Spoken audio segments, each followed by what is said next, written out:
Hello dear students, तो continue करते हैं हम कॉम्प्लेक्स नंबर। तो लास्ट के क्लास में हमने क्या देखा था, important concept that is rotation. ठीक है, तो एक बार क्विक रिव्यू कर लेते हैं, उसके बाद फिर हम कुछ क्वेश्चंस करेंगे।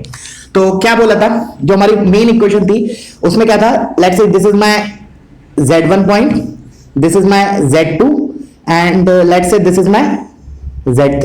ठीक है ना, तो मैंने और मान लो इसके बीच में इंक्लूडेड एंगल इज थीटा है। ठीक है, तो हमने क्या लिखा था, लेट्स से मैं इधर से इधर मूव कर रहा हूं, दिस इज माय इनिशियल रे, दिस इज माय फाइनल रे। ठीक है ना, तो क्या लिखते थे, final that is z3 minus z2, ये वाला vector upon initial vector that is z1 minus z2, this is equal to इसी का मैग्नीट्यूड, तो मतलब z3 minus z2 upon z1 minus z2 into e raise to power i included angle. Included angle भी अब मैं positive लूं या negative, वो डिपेंड करता है मैं इनिशियल से फाइनल की तरफ जाते वक्त एंटी क्लॉकवाइज मूव कर रहा हूं या क्लॉकवाइज। तो दिख रहा है इधर मैं एंटी क्लॉकवाइज कर रहा हूं तो प्लस का थीटा आएगा। ठीक है, ये देखा था हमने और इसके ऊपर कुछ इलस्ट्रेशंस करे थे। तो आज हम इसके आगे बढ़ते हैं। ठीक है, तो एक क्वेश्चन लिखूं, बहुत ही स्टैंडर्ड क्वेश्चन है और जो उस क्वेश्चन का रिजल्ट आएगा उसको एज ए स्टैंडर्ड रिजल्ट भी हम लोग याद रखेंगे। क्वेश्चन क्या है, देखो, if z1, z2, z3 are the vertices of an equilateral triangle, then prove that z1 square plus z2 square plus z3 square is equal to z1 z2 plus z2 z3 plus z3 z1। ये हमें proof करना है। तो क्या करो, as usual हमेशा करते हैं हम, वीडियो को पॉज करो और एक बार खुद से ट्राई करो। ठीक है ना, और मैं अब इसका सॉल्यूशन एक्सप्लेन करता हूं। तो देखो, पहले तो मैंने डायग्राम बना लिया कि लेट्स से ये मेरा ट्राइंगल हो गया और let's say this is vertex z1, this is z2, this is z3। मैं क्या फैक्ट यूज करूंगा कि इक्विलेटरल ट्राइंगल है, all sides are equal and angle between any two sides is 60 degree. ठीक है ना, तो अब क्या किया हमने, लेट्स से मैं रोटेशन लगा रहा हूं, मैं किन दो वेक्टर्स में लगा रहा हूं, लेट्स से मैंने एक तो ये और ये वेक्टर में लगा रहा हूं। ठीक है, अब मैंने क्या किया कि इस वाले वेक्टर को इस साइड रोटेट किया एंटी क्लॉकवाइज, मतलब ऐसे रोटेट किया। तो मैं इक्वेशन क्या लिखूंगा, देखो ध्यान से, ये 60 डिग्री है तो मैं कैसे लिखूंगा, देखना, मैंने लिखा फाइनल वेक्टर क्या होगा मेरा, z1 minus z2, this is my final vector, this is the initial vector, तो z1 minus z2 upon initial vector that is z3 minus z2 is equal to, ध्यान से देखना, magnitude of this upon magnitude of this that is nothing but 1 only, because equilateral triangle है। Mod of z1 minus z2 क्या denote करेगा, side length distance between z1 and z2, and mod of z3 minus z2 क्या denote करेगा, side this side, and since it is equilateral तो जो ratio आएगा magnitude का वो 1 आएगा, तो मैं डायरेक्टली 1 लिख रहा हूं into e raise to power iota. अब प्लस लिखूं पाई बाय 3 या माइनस पाई बाय 3, कैसे मूव कर रहे हैं हम, मैंने फाइनल इसको माना है तो इनिशियल से फाइनल की जाते वक्त हम क्या एंटी क्लॉकवाइज मूव कर रहे हैं, तो क्या आएगा i pi bye 3। This is my equation 1। अब क्या किया, अब इसमें लगा दिया, अब मैंने इससे इस साइड लगा दिया, कैसे भी लगा सकते हो, क्लॉकवाइज एंटी क्लॉकवाइज। अब मैंने ये वाला वेक्टर लिया फाइनल वेक्टर और ये मेरा इनिशियल वेक्टर लिया। अब लगाते हैं हम इस पे रोटेशन थ्योरम। तो देखो क्या होगा, फाइनल वेक्टर क्या होगा, z1 माइनस z3, देखो final, initial vector is z2 minus z3 is equal to, again magnitude दोनों का बराबर होगा बिकॉज इक्विलेटरल ट्रायंगल है। अब e रेज टू पावर में क्या आएगा i, अब अगेन 60 डिग्री तो आएगा बट प्लस का आएगा या माइनस का आएगा। अब देखो हम क्लॉकवाइज मूव कर रहे हैं इनिशियल से फाइनल की तरफ जाते वक्त, तो इधर आएगा माइनस का pi by 3। This is my equation 2। अब क्या करें हम, दो इक्वेशन आ गई हमारी, तो मुझे ये पार्ट एलिमिनेट करना है e की पावर, मुझे I want relation between z1 z2 z3, मतलब आयोटा वगैरह चीज ना आए। तो क्या तरीका है, दोनों को मल्टीप्लाई कर दो, क्योंकि मल्टीप्लाई करने से क्या होगा, ये वाला जब इससे मल्टीप्लाई होगा तो e की power i pi bye 3 into e की power minus i pi bye 3, वो क्या हो जाएगा e की पावर 0 दैट इज 1। तो हमारा प्योरली किस में रिलेशन आ जाएगा, z1 z2 z3, उसको सिंप्लीफाई करेंगे तो ये ऑब्टेन हो जाएगा। तो सिंपली क्या किया, मल्टीप्लाई इक्वेशन 1 एंड इक्वेशन 2। तो देखो LHS में क्या बनेगा, z1 minus z2 upon z3 minus z2 this multiplied by ये इसका LHS Z1 minus Z3 upon Z2 minus Z3 is equal to, अब दिस इनटू दिस क्या बताया मैं, 1 हो जाएगा, तो ये 1 हो गया। अब बस नीचे वाला जो फैक्टर है उसको RHS में लेके जाओ, तो मेरा इक्वेशन क्या हो गया, Z1 minus Z2 into Z1 minus Z3 is equal to Z3 minus Z2 into Z2 minus Z3। Open किया तो ये हो गया Z1 square minus Z1 Z3 minus Z1 Z2 और plus Z2 Z3 is equal to, अब इधर आते हैं तो Z3 Z2 minus Z3 square minus Z2 square और प्लस का Z2 Z3 plus Z2 Z3। Clear है? तो देखो प्लस का Z2 Z3 प्लस का Z2 Z3 ये कैंसिल हो गया। अब क्या करो, स्क्वायर वाले टर्म एक साइड लेके आओ, तो देखो Z1 स्क्वायर, ये माइनस वाला इधर आएगा प्लस Z2 स्क्वायर और ये माइनस वाला Z3 आएगा प्लस Z3 स्क्वायर, तो दिख रहा है ये हमारा LHS आ गया। और जो प्रोडक्ट ऑफ दो टर्म्स लिखे वो उधर लेके जाओ, तो ये प्लस Z1 Z3 उधर जाके और ये वाला प्लस Z1 Z2 और प्लस Z2 Z3 लिखा है, तो ये टर्म आ गया, हेंस प्रूफ। समझ में आया कितना सिंपल है? तो इसलिए रोटेशन और ये क्वेश्चन अब क्या करेंगे हम, इसको एज ए स्टैंडर्ड रिजल्ट भी मेमोराइज करना है, नोट करके लिख लो, for equilateral triangle with vertices Z1 Z2 Z3। इसको मैं शॉर्ट नोटेशन में कैसे लिखूंगा, इस रिजल्ट को शॉर्ट सिग्मा के फॉर्म में कैसे लिखूंगा, देखना ध्यान से, sigma Z1 square is equal to sigma Z1 Z2। तो इस फॉर्म में तुम लोग याद रखो कि Z1 अगर Z1 Z2 Z3 equilateral triangle के वर्टाइसेस हैं तो sigma Z1 square is sigma Z1 Z2। This you have to memorize because जो और अच्छे हाई लेवल के क्वेश्चंस होंगे इसके बेसिस पे, तो उसमें हम इंस्टेड ऑफ ये applying rotation theorem and to get the relation this, हम डायरेक्टली ये रिलेशन यूज कर सकते हैं। ठीक है ना? चलो तो फिर वीडियो पॉज करो, इसको कॉपी करो और सुनो, देखो जैसे मैंने ये दो वेक्टर लिए, कोई बोलेगा सर यही क्यों लिए, ये ले लो, चलेगा, वो भी चलेगा, you can apply, you can try on your own. एक बार ये वाला वेक्टर और ये वेक्टर लिख, बट इक्वेशन 2 बनानी पड़ेगी मुझे, इक्वेशन 2 बनानी पड़ेगी। ठीक है, चलो मैं इसको रब कर रहा हूं, तुम वीडियो पॉज करके कॉपी कर लो इसको। ठीक है, अब मैं इसी में एक और इसी टाइप का क्वेश्चन है ऑलमोस्ट, वो भी एज ए, बट उसको स्टैंडर्ड रिजल्ट की तरह तो ट्रीट नहीं करेंगे, बट उसमें मैं ये फैक्ट यूज करूंगा जो अभी मैंने पढ़ाया कि इक्विलैटरल ट्रायंगल के वर्टिसेस अगर Z1 Z2 Z3 है तो sigma Z1 square is sigma Z1 Z2।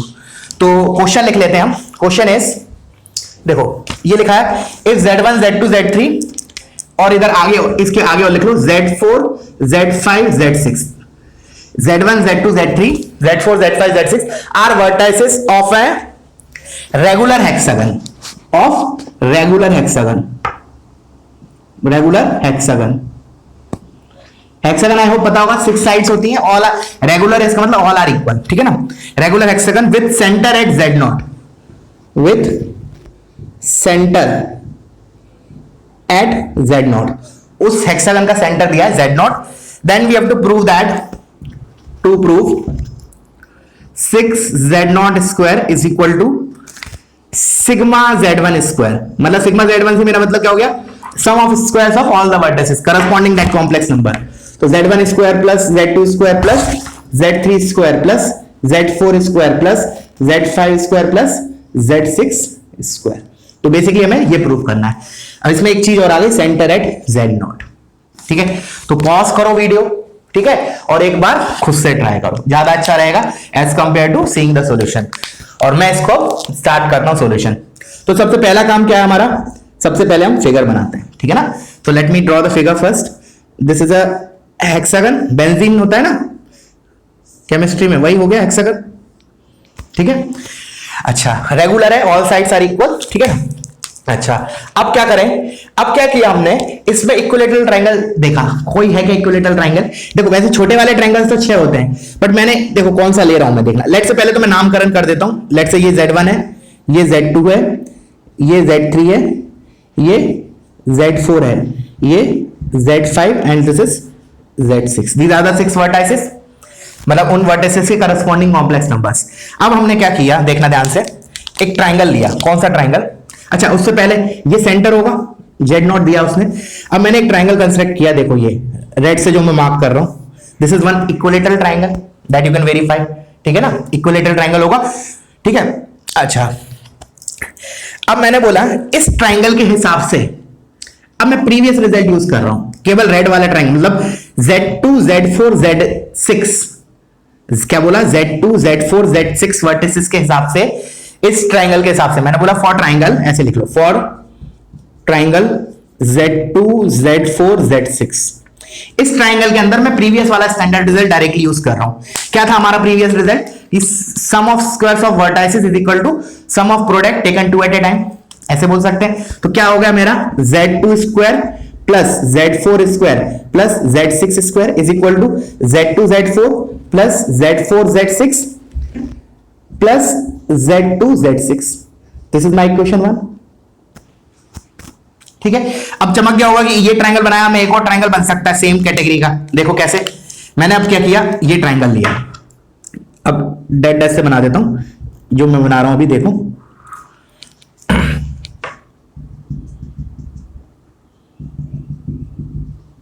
Now for triangle Z1 Z3 Z5, Z1 Z3 Z5, again I will use the previous standard result, sum of squares of vertices, that is Z1 square plus Z3 square plus Z5 square is equal to Z1 Z3 plus Z3 Z5 plus Z5 Z1। this is my let's say equation 2। अब क्या करें, तो देखो इन दोनों को अगर add किया तो मेरा LHS में क्या बनेगा, Z1 square plus Z2 square Z3 square Z4 Z5 Z6, तो वो तो ये आ गया सिग्मा Z1 स्क्वायर। बट अब मुझे Z0 और इन्वॉल्व करना है, सो दैट मतलब इन दोनों को ऐड करूंगा तो ये वाला जो पार्ट है sum of product taken two at a time वाला, दो का प्रोडक्ट जो लिखा है वो किसी तरीके से मुझे Z0 के टर्म में चाहिए। तो मैं Z0 का फैक्ट कैसे यूज करूं, दैट आई विल यूज कि जो Z0 होगा that will be nothing but centroid of this both the triangles, दोनों ट्राइंगल का सेंट्रॉइड होगा। अब खुद से सोचो ऐसा क्यों बोल रहा हूं मैं हिंट दे रहा हूं कि both the triangles are equilateral. इस फैक्ट का यूज करके देखो कि जो Z0 है दैट इज बेसिकली, लिख लो Z0 क्या है बेसिकली हमारा, उसमें क्वेश्चन में दिया था Z0 is centre of the hexagon, but मैं अब क्या क्लेम कर रहा हूं कि Z0 इज सेंट्रॉइड बोल लो, चाहे सरकम सेंटर बोल लो, चाहे ऑर्थो सेंटर बोल लो, चाहे इन सेंटर बोल लो। व्हाई, बिकॉज जो ट्राइंगल बनाया ना हमने Z2 Z4 Z6 and Z1 Z3 Z5, they both are equilateral triangle. तो मैं बोल रहा हूं is centroid of, Z0 is centroid of triangle, दो ट्राइंगल, एक तो Z2 Z4 Z6 and triangle Z1 Z3 Z5। इन दोनों ही ट्राइंगल के लिए सेंट्रॉइड का काम करेगा। तो सेंट्रॉइड का काम करेगा तो सेंट्रॉइड निकाल सकते हैं। सेंट्रॉइड तो क्या होता है, simply some of vertices divided by 3। तो एक Z0 में रिलेशन आ जाएगा मेरे को, मतलब Z0 इंट्रोड्यूस हो गया मेरा, ठीक है। तो मैंने लिखा Z0 इज इक्वल टू, देखो पहले लेट्स से मैं ट्राइंगल Z2 Z4 Z6 की बात कर रहा हूं, तो इसको मैं कैसे लिखूंगा, Z0 is equal to Z2 plus Z4 plus Z6 whole divided by 3। देखो अब मैं 3 को इधर लेके आया और स्क्वायर कर दिया, तो इधर देखो ये 3 इधर जाएगा, 3 Z0 हो जाएगा, स्क्वायर करेंगे तो क्या आएगा 9 Z0 स्क्वायर। क्लियर है यहां तक। और उस साइड क्या बचेगा, Z2 plus Z4 plus Z6 का square, and that is nothing but A plus B plus C का स्क्वायर फॉर्मूला लगाएंगे तो क्या आएगा Z2 square plus Z4 square plus Z6 square plus 2 times.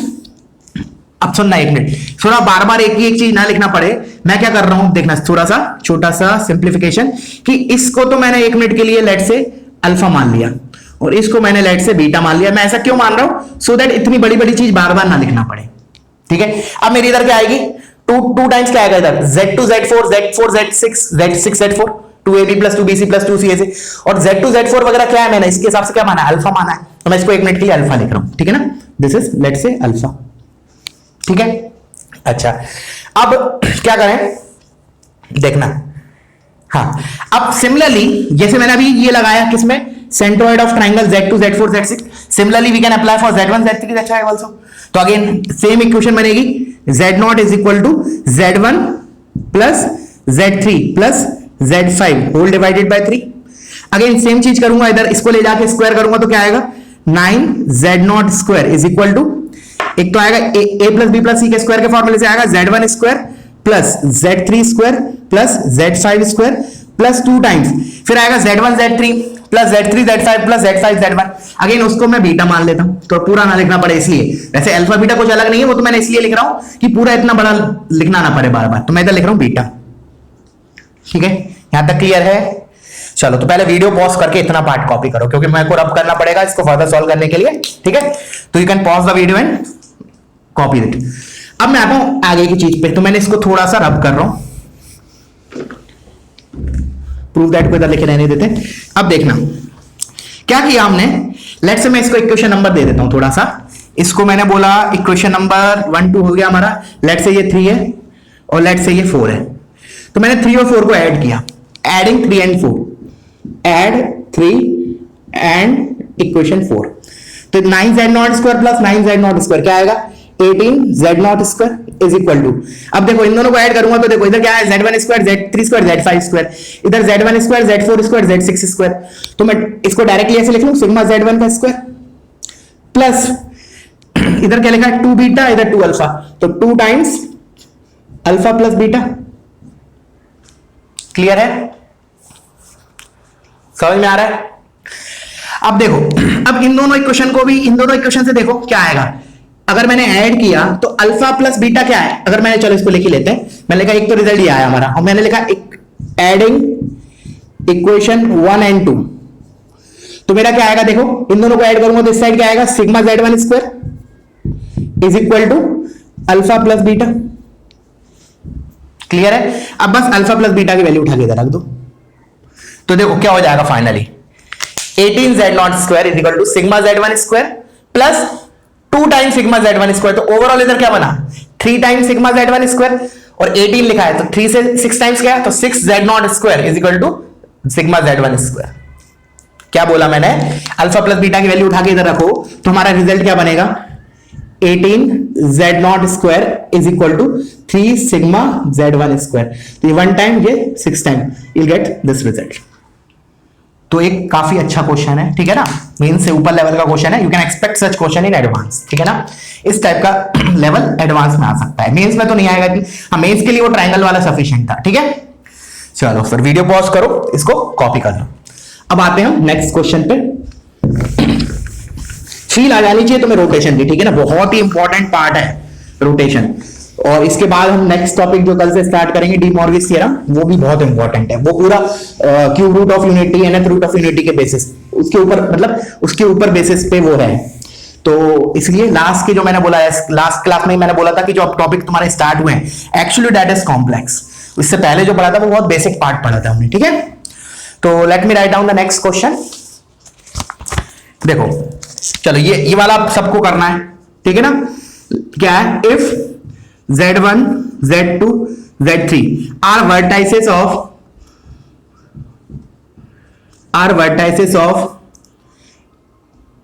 of an isosceles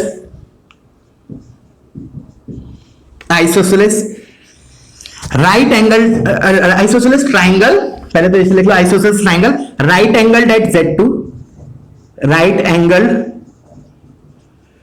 at Z2, then prove that TPT, then prove that Z1 square plus 2Z2 square plus Z3 square is equal to twice of Z2 into Z1 plus Z3। करो पहले, सबसे पहले क्या करोगे, diagram बनाओ, उसके बाद ही होगा, ठीक है ना। फिर हम देखेंगे कि डायग्राम में भाई हम कहां अप्लाई करें रोटेशन थ्योरम, ठीक है। तो let us first draw the diagram. तो मैं स्टार्ट करता हूं इसका सॉल्यूशन, तुम लोग वीडियो पॉज करके एक बार खुद से ट्राई कर सकते हो। तो let's say this is my right angle isosceles triangle. उसने बोल दिया कि राइट एंगल्ड है Z2 पे, Z2 पे है ना, राइट एंगल्ड एट Z2, तो this is Z2। Let's say मैंने इसको Z1 मान लिया, बचे हुए Z3। अच्छा, राइट एंगल्ड एट Z2 है और आइसोसेलेस है, तो डेफिनेटली ये दोनों साइड बराबर होंगी। ये तो बराबर नहीं हो सकती, हाइपोटेन्यूज इसके बराबर, तो ये दोनों साइड्स बराबर है। राइट एंगल्ड है तो मतलब ये 90 डिग्री है। अब हम रोटेशन लगाएंगे। रोटेशन कैसे लगाएंगे, देखो सिंपल सा, इस वेक्टर को रोटेट करके आई मूव इट हियर, मतलब ऐसे एंटी क्लॉकवाइज लगा लो या एंटी क्लॉकवाइज लो, फर्क नहीं पड़ेगा, वो एक ही पावर में आएगा, i पाई बाय 2 या माइनस i पाई बाय 2, ठीक है। तो मैं इधर ये थ्योरम लगा रहा हूं, तो देखो क्या आएगा मेरा, लेट से मैं इसको मैं एंटी क्लॉकवाइज मूव कर रहा हूं, तो फाइनल वेक्टर मेरा क्या होगा z1 माइनस z2, तो final vector z1 minus z2 upon initial vector z3 minus z2 is equal to इन दोनों का मैग्नीट्यूड का रेशियो, तो लिख लेते हैं z1 minus z2 upon z3 minus z2 into e raise to power iota. Included angle क्या है दोनों वेक्टर्स के बीच में, पाई बाय 2, प्लस का लूं या माइनस का, प्लस का, why because we are moving anti clockwise, तो e की पावर i पाई बाय 2। अब ये आइसोसेलेस ट्राइंगल है, तो mod of z1 minus z2 इसका लेंथ है, mod of z2 minus z3 इसका लेंथ है, बोथ आर इक्वल, तो ये रेशियो क्या हो जाएगा 1 हो जाएगा। अब क्या किया हमने, अब चलो इसको उस साइड लेके गए, तो ये हो गया z1 minus z2 is equal to z3 minus z2। अच्छा अब e की पावर i पाई बाय 2 क्या होता है, शॉर्ट में बताया था मैं, याद भी रखना है। वैसे इसको हम ट्रिग्नोमेट्रिक फॉर्म में कैसे लिखेंगे, cos pi by 2 plus i sin pi by 2, cos pi by 2 0 होता है और sin पाई बाय 2 1 होता है, तो basically this is iota only, this is iota i। अब क्या करें, अब मुझे i को एलिमिनेट करना है, तो क्या करूं, स्क्वायर कर दो, एक झटके में एलिमिनेट हो जाएगा बिकॉज i स्क्वायर इज -1, तो मेरा क्या हुआ, प्योरली एक रिलेशन मिल जाएगा z1 z2 z3 में, वही चीज मुझे प्रूव करना है, एक रिलेशन है जिसमें z1 z2 z3 इन्वॉल्व है, अपने आप स्क्वायर करोगे तो अगर सही किया है सब कुछ तो अपने आप ये आ जाएगा, ठीक है। तो मैंने क्या किया, स्क्वायरिंग बोथ द साइड, तो इधर होगा z1 माइनस z2 का square is equal to z3 minus z2 का स्क्वायर, और आयोटा का स्क्वायर इज -1, आयोटा का स्क्वायर इज -1। तो बस अब हमारा कंप्लीट होने वाला है, बस a माइनस बी के स्क्वायर का फॉर्मूला लगाओ, तो इधर होगा z1 square plus z2 square minus 2 z1 z2 is equal to minus times ये माइनस लिखा है, फिर जाएगा z3 square plus z2 square minus 2 z2 z3। अब ये वाले टर्म्स इधर लेके आ रहा हूं, देखो एक ये z1 स्क्वायर, अच्छा फिर ये माइनस z3 स्क्वायर आएगा, इधर आके प्लस z3 स्क्वायर, और प्लस ये z2 स्क्वायर लिखा है, एक मिनट, हाँ प्लस z2 स्क्वायर, ये हो गया, ये हो गया और ये हो गया। अब ये माइनस z2 स्क्वायर इधर आके प्लस z2 स्क्वायर, तो मैं 2 टाइम्स कर देता हूं इसको, 2 टाइम्स z2 का स्क्वायर, तो मेरा ये भी हो गया। अब फाइनली ये इसको इस वाले टर्म को उधर लेके जाते हैं बिकॉज जो प्रूव करना है उसमें ऐसा इस फॉर्म में दिया है, तो ये हो जाएगा is equal to 2z1 z2 plus 2z2 z3। तो देखो ये और वो सेम लिखा है, बिल्कुल लिखा है, देखो z1 square plus z3 square plus 2z0 square, z1 square z3 square 2z0 z2 square is equal to, इस इन दोनों में से 2z2 कॉमन लो तो अंदर क्या बचेगा z1 प्लस z3, तो वही चीज लिखी है, हैंस डन। तो सोचो एक ही इक्वेशन से हमारा आंसर आ गया, हमने 2-3 जगह रोटेशन नहीं लगाया, सिंपली एक जगह रोटेशन लगाया और हमारा आंसर आ गया, ठीक है। बट याद रखना कि स्क्वायर इधर थोड़ा सा दिमाग लगेगा, ज्यादा नहीं, क्योंकि हमें जो आंसर चाहिए that we want in terms of z1 z2 z3, तो इसमें आयोटा वायोटा टाइप की चीज नहीं है, तो इसलिए हमने इधर स्क्वायर किया, तो that thing you have to use, ठीक है ना। इसलिए अपने शॉर्ट में अपने लैंग्वेज में भी लिख सकते हो कि since we want relation is z1 z2 z3 therefore we have to eliminate iota, hence we will square this, hence I will square this। Clear हुआ बच्चों, चलो तो अब हम नेक्स्ट क्वेश्चन पे मूव करते हैं, तो तुम लोग वीडियो पॉज करो, इसको कॉपी कर लो।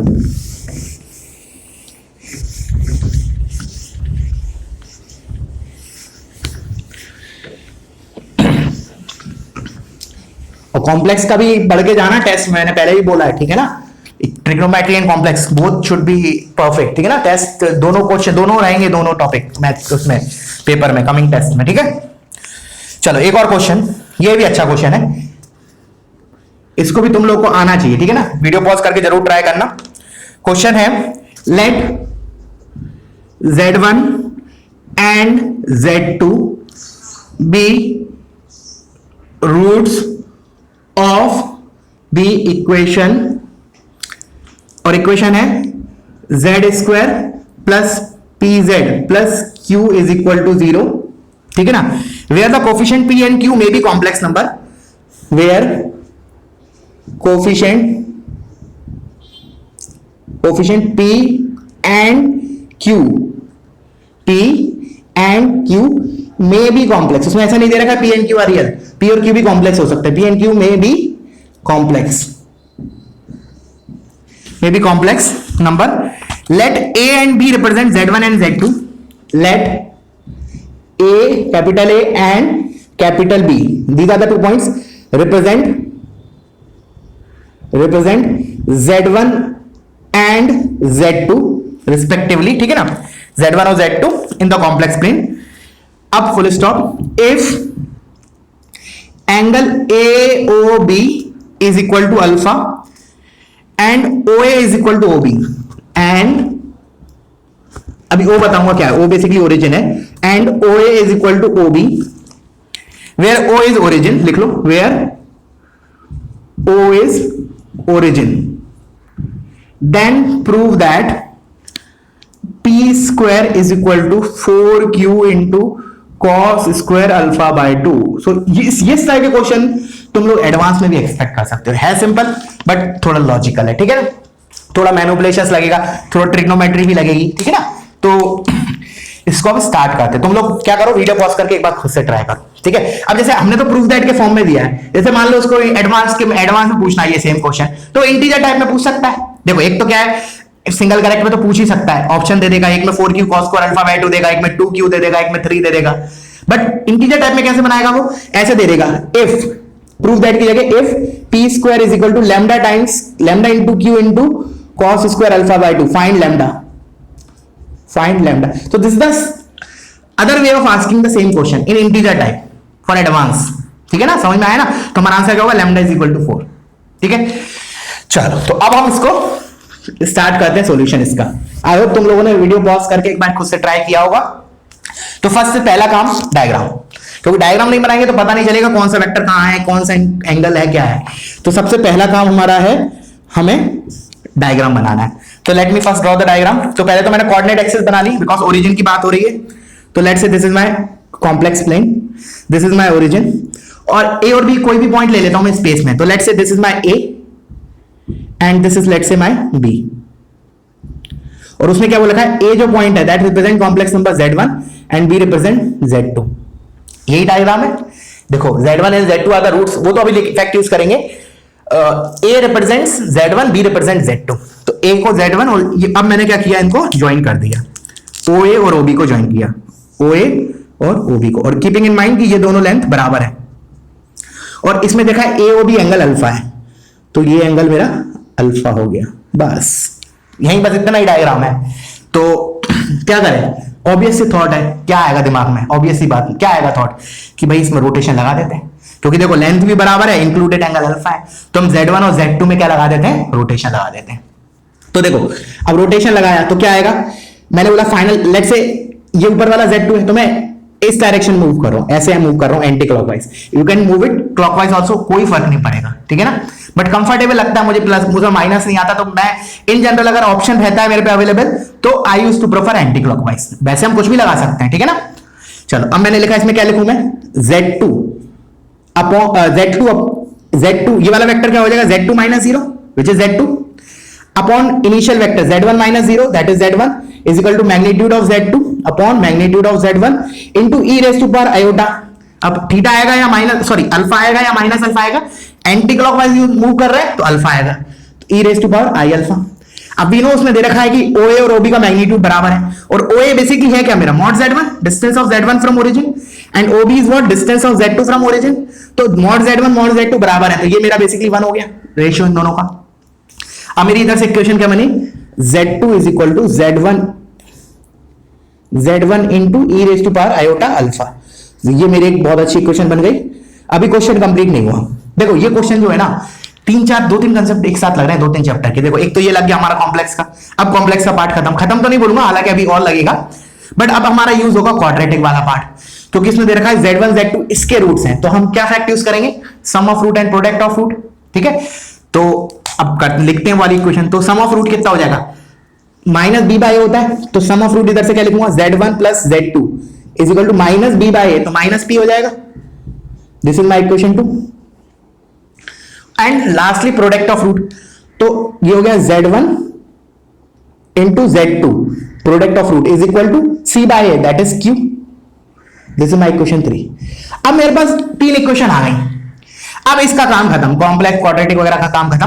अब हमारे ऊपर है हम कैसे एलिमिनेट कर रहे हैं। देखो क्या बताया था मैंने तुम्हें ट्रिग्नोमेट्री में, एलिमिनेशन मेथड में, कि जैसे हमारे पास 2 वेरिएबल होते हैं, उनकी वैल्यूज निकालने के लिए आई रिक्वायर 2 इक्वेशन, बट अगर मान लो मेरे को एलिमिनेट करने हैं 2 वेरिएबल, तो मुझे कितनी इक्वेशन चाहिए पड़ती है? एक ज्यादा, जैसे n वेरिएबल्स है मेरे पास, तो I require n+1 equations to eliminate those n variables.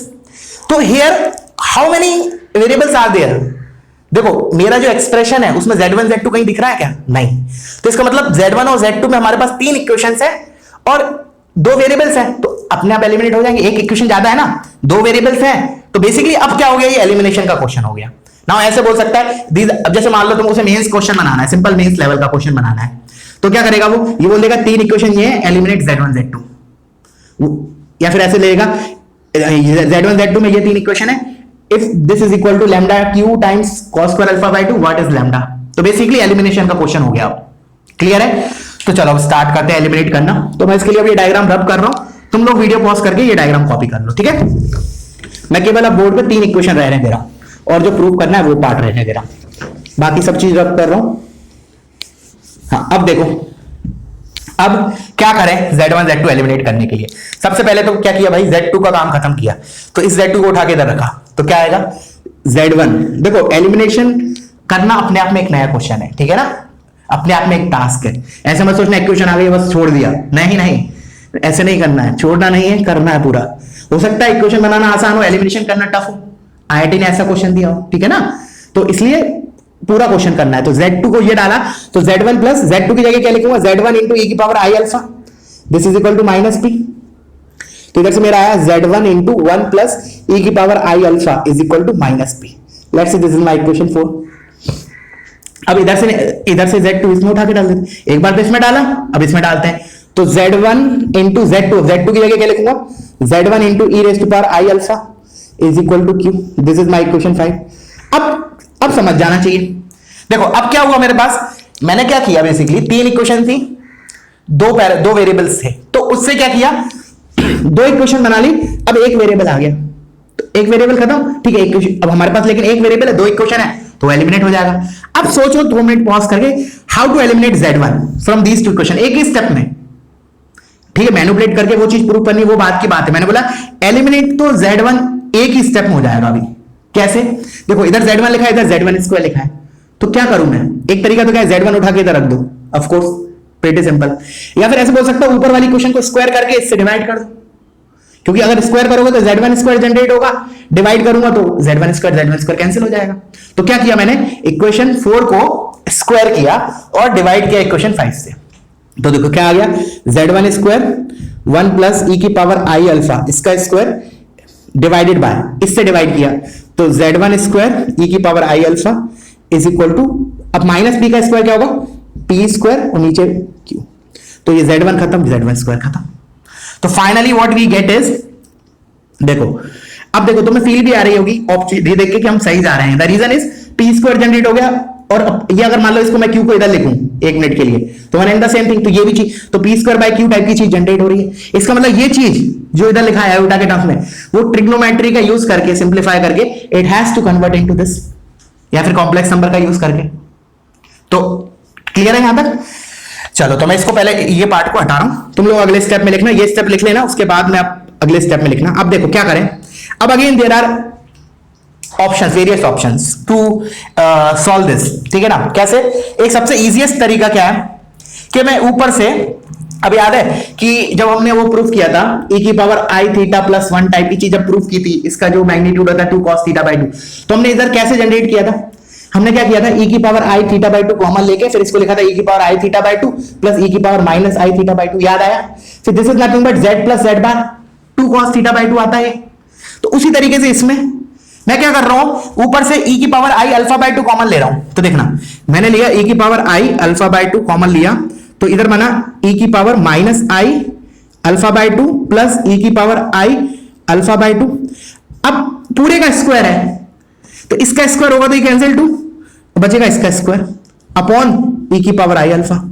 समझ में आया कैसे किया, मैंने ऊपर से e की power i alpha by 2 common लिया, बट स्क्वायर के बाहर आएगा तो वो स्क्वायर होके आ जाएगा, तो बेसिकली ये पार्ट खत्म। अब e की power i alpha by 2 plus e की power minus alpha i alpha by 2, इसको दो तरीके से बोल सकते हैं, या तो ये लिखा है z प्लस z बार, तो that is nothing but 2 times real part of z, और इसका रियल पार्ट क्या होगा, cos अल्फा बाय 2। तो बेसिकली जो ब्रैकेट में लिखा है दैट इज नथिंग बट हाँ, that is nothing but 2 cos theta by 2 का स्क्वायर, 2 cos अल्फा बाय 2 का square, that is nothing but 4 cos square alpha by 2, ऐसे बोल दो। या फिर ऐसे कर लो, e की पावर i अल्फा बाय 2 को लिख लो cos alpha by 2 plus i sin alpha by 2, और ये हो जाएगा cos alpha by 2 minus i sin alpha by 2, तो माइनस आयोटा वाला कैंसिल हो जाएगा, तो क्या आ जाएगा cos alpha by 2 plus cos alpha by 2, that is 2 cos alpha by 2, उसका square is 4 cos square alpha by 2। Clear है? तो कैसे भी कर सकते हैं, मतलब कहने का मतलब, ठीक है। चलो, तो मैंने लिखा इसको 4 cos स्क्वायर अल्फा बाय 2, और ये q को इधर लेके गया, q is equal to p square, hence proof, hence done. Clear है बच्चों? चलो, तो फिर आप क्या करो, वीडियो पॉज करो, इसको कॉपी कर लो, ठीक है। अब हम एक छोटा सा नोट पढ़ते हैं, बहुत इंपॉर्टेंट है, बहुत ही ज्यादा, ठीक है ना, बने रहना। पहले मैं इसको रब कर रहा हूं, ठीक है। आई होप कॉपी कर रहे हो तुम लोग।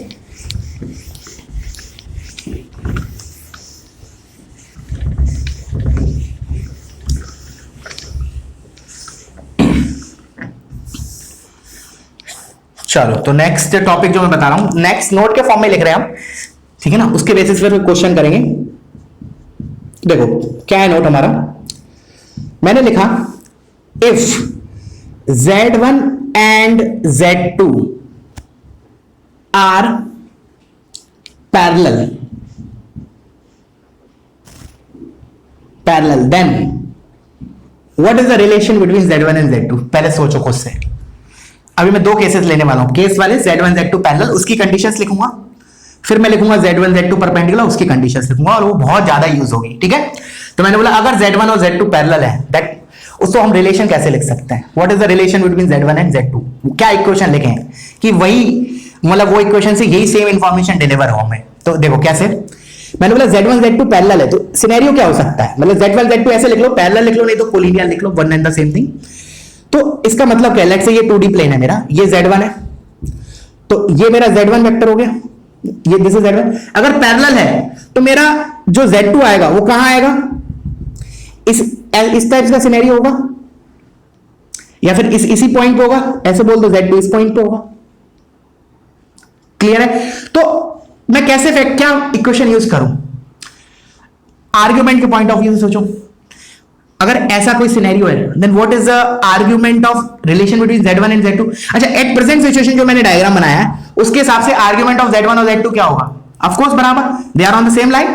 मतलब मैंने बोला आर्ग्यूमेंट ऑफ Z1 क्या होगा, Z1 को ओरिजिन से ज्वाइन करने वाली लाइन का angle with a positive real axis, Z2 को ज्वाइन करने वाली Z2 का जो रेडियस वेक्टर है वो एंगल भी यही एंगल बना रहा है थीटा। तो Z1 और Z2 में क्या हुआ, basically they are making equal angle with positive real axis, मतलब उन दोनों का क्या है, हमारा जो आर्ग्यूमेंट है वो सेम है। एक सिनेरियो तो ये है, दूसरा सिनेरियो दिखाता हूं मैंने बोला, अब मैंने क्या लिया दूसरा सिनेरियो, मैंने लिया लेट्स से Z1 को तो मैंने वहीं रखे रहने दिया, let's say this is my Z1, तो this is my Z1 vector. अब मैंने क्या किया, उल्टी डायरेक्शन इस साइड ले लिया Z2, let's say this is Z2। तो अब क्या रिलेशन हो गया Z1 Z2 के आर्ग्यूमेंट में, उन दोनों के आर्ग्यूमेंट में डिफरेंस क्या है, कितना है डिफरेंस, पाई का। मैंने बोला Z1 और Z2 के आर्ग्यूमेंट में डिफरेंस कितना है, पाई का, और इधर Z1 Z2 के आर्ग्यूमेंट कितना था डिफरेंस, 0 का।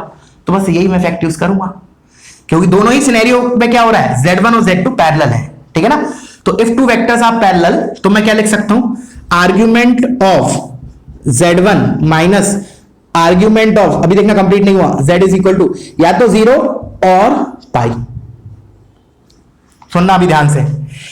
अब मैं आर्ग्यूमेंट की प्रॉपर्टी से इसको कैसे लिख सकता हूं, argument of Z1 minus argument of Z2, तो इसको मैं उल्टी डायरेक्शन में ऐसे लिख सकता हूं, argument of Z1 by Z2 is equal to 0 और पाई। हम जनरली प्रॉपर्टी जब लिखते हैं तो ऐसे जाते हैं, बट अभी हमने उल्टा यूज किया, argument of Z1 minus argument of Z2 is argument of Z1 by Z2, that is either 0 और पाई, ठीक है। अच्छा, तो ये मेरा हो गया एक condition for two vectors to be parallel, this is the condition 1। मतलब कंडीशन 1 मतलब ये रिक्वायर्ड एंड सफिशिएंट कंडीशन है, अगर ऐसा है तो पक्का Z1 Z2 पैरेलल होंगे। मतलब पैरेलल से मेरा मतलब या तो लाइक वेक्टर्स होंगे या अनलाइक वेक्टर्स होंगे, ठीक है ना।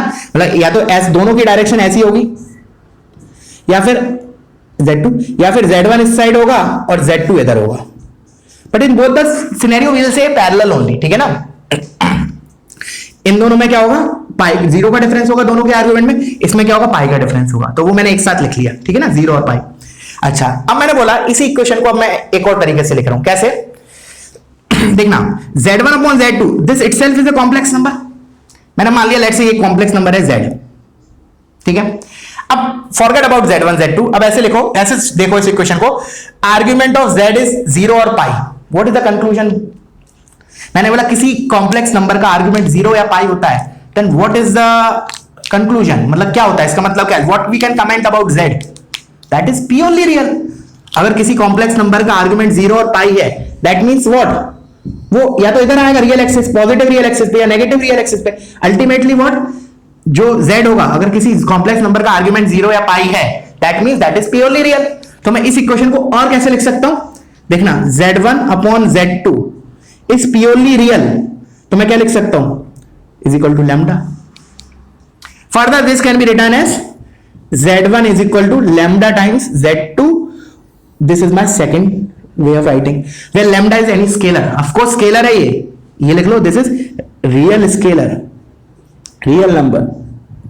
तो बेसिकली मतलब क्या हुआ, इसको लैंग्वेज में क्या लिखूंगा, अगर दो कॉम्प्लेक्स नंबर पैरेलल हैं, ठीक है ना, और उनका रेडियस वेक्टर पैरेलल है, तो क्या बोलूंगा, एक कॉम्प्लेक्स नंबर दूसरे का स्केलर मल्टीपल होगा। ऐसे ही लैंग्वेज फॉर्म में भी लिख लो, इंग्लिश में, हिंदी में, मराठी में, व्हाटएवर लैंग्वेज, जस्ट इस इक्वेशन के नीचे इधर लिख लो, one complex number is scalar multiple of other, मतलब दूसरा कॉम्प्लेक्स नंबर कैसे ऑब्टेन हो सकता है पहले वाले से, सिंपली एक किसी नंबर से मल्टीप्लाई करके। तो this is a second way of, मतलब ये जो इक्वेशन देखो मैं कैसे बोल रहा हूं, ये जो इंफॉर्मेशन डिलीवर कर रहा है ये वाली इक्वेशन, वो सेम ये चीज है, ये जो इक्वेशन डिलीवर हो रही है इस इक्वेशन से जो इंफॉर्मेशन, वो भी यही है, ठीक है। अभी एक और तरीका लिखते हैं, तीसरा तरीका, देखना ध्यान से। अब मैंने बोला अभी हमने देखा कि जो z है इसका आर्गुमेंट जीरो और पाई है, इसका मतलब z इज प्योरली रियल। अब रिकॉल करो, मैंने जब कॉन्जुगेट वगैरह पढ़ाया था तो मैंने बोला था कि if z is purely real then what is the relation between z and z bar, they are equal. तो मतलब थर्ड रिलेशन हमारा ऐसे आ जाएगा, z1 अपॉन z2, मुझे पता है कि ये प्योरली रियल है, तो इसके पूरे का whole bar is equal to z1 upon z2, मतलब z1 अपॉन z2 एक कॉम्प्लेक्स नंबर है, लेट्स से z, तो z bar is equal to z। तो इसको मैं फर्दर कैसे लिख सकता हूं, कॉन्जुगेट को तो मैं डिवीजन में ब्रेक कर सकता हूं, तो it is z1 bar upon z2 bar is equal to z1 by z2। तो very important result, very important, अगर दो वेक्टर्स अगर पैरेलल है या दो complex number, then z1 by z2 is equal to z1 bar by z2 bar. Clear हुआ? एक बार और शुरू से बताता हूं मैं, ठीक है ना, क्योंकि इंपॉर्टेंट है, क्योंकि बहुत इंपॉर्टेंट है, इंपॉर्टेंट नहीं बहुत इंपॉर्टेंट है। एक बार दोबारा, मैंने बोला कैसे स्टार्ट किया आपने, z1 और z2 पैरेलल है, तो मैंने क्या बोला, जो उन दोनों वेक्टर्स के बीच में आर्गुमेंट का डिफरेंस होगा that will be either zero और पैरेलल। जीरो वाला सिनेरियो ये रहा, और ये पाई वाला सिनेरियो है। तो मैंने लिखा argument of z1 minus argument of z2 is equal to zero और पाई, कुछ भी हो सकता है, जीरो और पाई। जीरो कब होगा, जब सेम डायरेक्शन होगी, पाई कब होगा, जब अपोजिट डायरेक्शन होगी, ठीक है ना। वेक्टर के सेंस में कैसे बोलेंगे, जीरो कब होगा, जब angle between them is zero, sorry like vectors, and pi कब होगा, अनलाइक वेक्टर्स, ठीक है ना, फिजिक्स में पढ़े होगे थोड़ा बहुत लाइक अनलाइक। फिर मैंने बोला इसको आर्गुमेंट की प्रॉपर्टी से क्या लिखा, argument of z1 by z2 that is either zero और पाई। अब मैंने बोला ये तो एक तरीका हो गया लिखने का इसी इंफॉर्मेशन को। फिर मैंने बोला दूसरे तरीके से कैसे लिख सकते हैं, अब आर्ग्यू इस z1 बाय z2 को एक कॉम्प्लेक्स नंबर समझो z, तो मैंने लिखा argument of z is zero और पाई। अब किसी कॉम्प्लेक्स नंबर का आर्गुमेंट जीरो और पाई होता है, इसका मतलब क्या है, that lies on real axis, ठीक है ना, that means that is a purely real. तो प्योरली रियल है तो मैंने लिख दिया z1 by z2 is some real number lambda. तो इसी को मैंने ऐसे लिख दिया, z2 को उधर लेके गए तो z1 is equal to lambda times z2। फिर मैंने इसको कैसे इंग्लिश लैंग्वेज फॉर्म में कैसे बोला, अगर दो वेक्टर्स पैरेलल हैं तो एक वेक्टर दूसरे का स्केलर मल्टीपल होगा। सिंपली यू कैन मल्टीप्लाई, एक दूसरा वेक्टर ऑब्टेन करने के लिए उसको तुम्हें किसी एक नंबर से मल्टीप्लाई करना पड़ेगा, और वो नेगेटिव हो पॉजिटिव हो कुछ भी हो सकता है, बट रियल नंबर से। तीसरी चीज, फिर मैंने बोला अगर किसी कोई नंबर प्योरली रियल है, कोई कॉम्प्लेक्स नंबर, तो हमें पता है उसका bar is equal to same as that complex number. मैंने कैसे, z अगर कोई कॉम्प्लेक्स नंबर है वो प्योरली रियल है तो z bar is equal to z। तो z1 अपॉन z2 एक कॉम्प्लेक्स नंबर था जो प्योरली रियल था, अभी हमने देखा इस कंडीशन में, तो उसका बार इज इक्वल टू वो कॉम्प्लेक्स नंबर, तो उससे हमारा ये रिलेशन आया। क्लियर है? अब तुम्हारा टारगेट क्या है, वीडियो पॉज करके अब मैं इधर पैरेलल की जगह परपेंडिकुलर लिख रहा हूं, तो तुम्हें ये तीनों इक्वेशन लिखनी है। देखो मैं 3 इक्वेशन नामकरण कर रहा हूं, मैं इक्वेशन 1, 2 और 3, और तीनों को तुम्हें याद रखना है समझ के, ठीक है ना। Condition of parallel of 2 vectors रब कर रहा हूं मैं इसको। अब मैं इधर यूज कर रहा हूं are perpendicular, then what is the scenario. तो इसको तुम कॉपी कर लेना, मैं रब कर रहा हूं। अब 2 वेक्टर्स z1 और z2 परपेंडिकुलर है, तो सिनेरियो क्या हो रहा होगा, देखो पहले z1 कहीं भी ले लो, लेट से मैंने z1 ये ले लिया, कहीं भी ले लो, ऐसे ले लिया, मान लिया z1 इज दिस, लेट से दिस इज द ओरिजिन। अब z2 इसके परपेंडिकुलर है, तो देयर आर 2 सिनेरियोस। 2 सिनेरियोस कैसे, एक तो मेरा ये होगा, अगर z2 इधर है तो भी परपेंडिकुलर है, अगर z2 इधर है तो भी परपेंडिकुलर है, ठीक है। तो but in both the scenarios what is the angle between those 2 vectors is pi by 2, या फिर ऐसे बोल सकता हूं difference of argument of those vectors will be pi by 2। तो मैं कैसे लिख सकता हूं, argument of z1 minus argument of z2 कितना होगा, या तो पाई बाय 2 होगा या माइनस पाई बाय 2 होगा, वो डिपेंड करता है दोनों में से कौन बड़ा है। जैसे ऊपर वाला सिनेरियो लूं मैं, तो क्या आएगा मेरा, argument of z1 minus argument of minus pi by 2 आएगा, बिकॉज अगर इसका 0 है तो इसका पाई बाय 2 है, तो 0 minus pi by 2 minus pi by 2। अगर मैं नीचे वाला सिनेरियो लूं, तो आर्ग्यूमेंट ऑफ z1 क्या हो गया 0, और ये कितना हो गया माइनस पाई बाय 2, तो 0 minus of minus pi by 2 is plus pi by 2। तो बट मैं अगर दोनों रिजल्ट्स को एक साथ लिखना चाह रहा हूं, मतलब because in both the scenarios z1 is perpendicular to z2, तो मैं क्या लिखूं, इधर प्लस माइनस पाई बाय 2, जैसे उधर हमने क्या लिखा था 0 और पाई, उधर इसी प्रकार इधर क्या हो गया plus minus pi by 2। But अब मैं इसको आर्ग्यूमेंट की प्रॉपर्टी से कैसे लिख सकता हूं, this is argument of z1 by z2 is equal to plus minus pi by 2। वैसे ये वाली इक्वेशन तुम डायरेक्टली रोटेशन से भी लिख सकते हो, क्योंकि कल की क्लास में हमने क्या देखा था, argument of z1 minus z2 upon z3 minus z2 basically क्या होता है, इंक्लूडेड एंगल। इंक्लूडेड एंगल किन के बीच में, z1 minus z2 vector and z3 minus z2 vector. इधर मैं क्या बोलूंगा, z1 वेक्टर इसको लिखा है z1 माइनस 0, इसको z2 माइनस 0, तो बेसिकली z1 माइनस 0 मतलब ये वेक्टर, z2 माइनस 0 मतलब ये वेक्टर, तो इन दोनों के बीच में included angle is pi by 2। तो डायरेक्टली भी कल वाली चीज से हम ये लिख सकते हैं, बट मैंने बेसिक से बताया आर्गुमेंट से, ठीक है। चलो, तो this is the first way of writing. ये क्वेश्चन लिखिए, this implies z1 z2 are perpendicular, मतलब ये इंग्लिश लैंग्वेज में लिखा है, वही चीज को मैंने मैथमेटिकली लिखा है, ऐसे बोल सकते हैं। अब अगेन सेम चीज, अब मैंने बोला z1 z bye z2, late से मेरा एक कॉम्प्लेक्स नंबर है z। अब मैंने बोला किसी, अब फॉरगेट अबाउट z1 z2, अब कोई कॉम्प्लेक्स नंबर है, उसका आर्गुमेंट अगर प्लस माइनस पाई बाय 2 है, इसका मतलब क्या है, वो प्योरली इमेजिनरी, क्योंकि वो रियल इमेजिनरी एक्सिस पे आ रहा होगा। तो that means what, z1 by z2 is purely imaginary, purely imaginary. ये तो मैंने लैंग्वेज में लिखा। अब इसी इंफॉर्मेशन को मैथमेटिकली कैसे लिखूं, जैसे अगर प्योरली रियल हो रहा था तो मैं क्या बोल रहा था, लैम्डा केवल लैम्डा के बराबर। अब मैं प्योरली इमेजिनरी है तो इसका मतलब क्या हो रहा होगा, जैसे 5i 2i 3i 7i, तो इसको मैं जनरलाइज कैसे कर सकता हूं, z1 by z2 is equal to lambda i, where lambda is some scalar real number, lambda is real into iota, क्या होगा, this is purely real, purely imaginary. मैंने कहा कोई रियल नंबर इनटू आयोटा क्या होगा, प्योरली इमेजिनरी।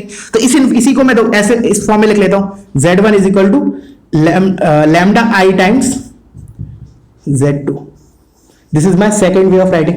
जैसे उधर क्या आया था, z1 is equal to lambda z2, इधर आयोटा और आ गया, क्लियर है। और लास्ट वाला लिखना है, वो सबसे ज्यादा यूज होगा।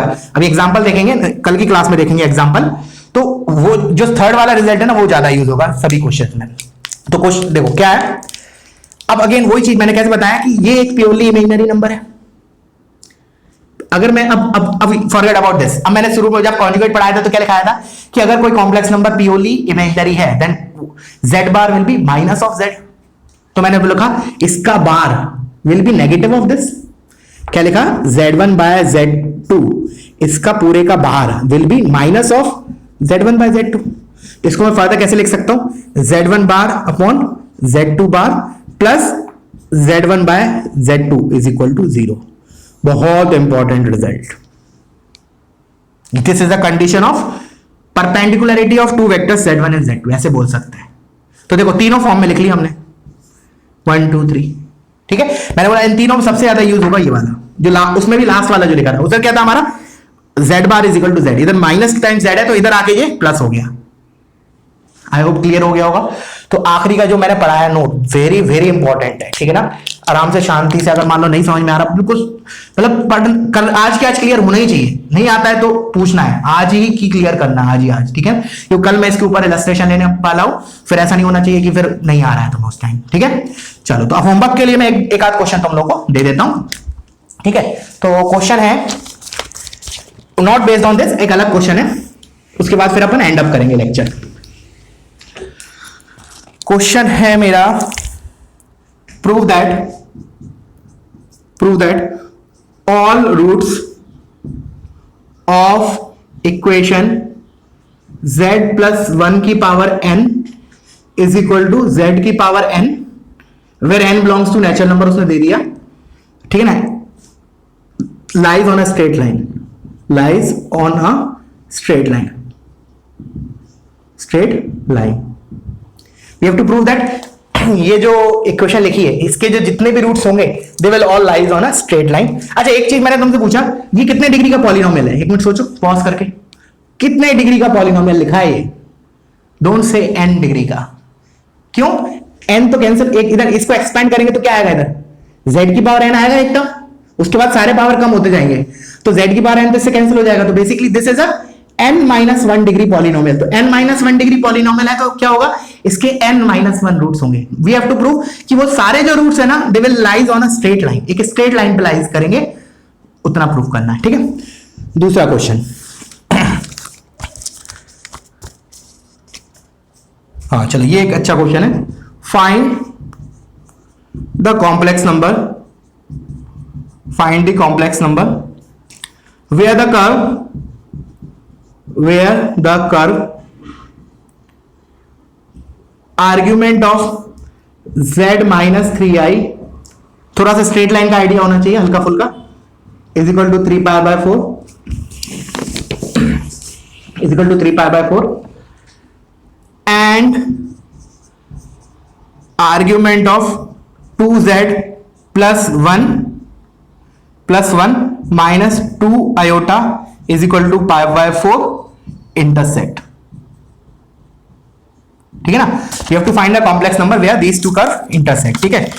तो एक आध क्वेश्चन और है क्या मेरे पास, just let me check it out, या एक और है, वो और कर लेते हैं, वो और लिख लेता हूं, ठीक है। और ये हम कल की क्लास में डिस्कस करेंगे, नए टॉपिक स्टार्ट करने के पहले, कल का भी क्लास बहुत इंपॉर्टेंट होगा, ठीक है ना, वो पूरा उसके nth रूट ऑफ यूनिटी के ऊपर है, ठीक है। तो ऐसे लिख लो, on the Argand plane z1, z2 and z3 are respectively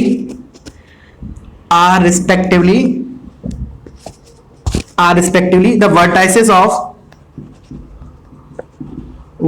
of isosceles triangle ABC with AC is equal to BC, and equal angles are theta, जो आइसोसेलेस ट्रायंगल में जो एंगल्स बराबर हैं they are theta, and equal angles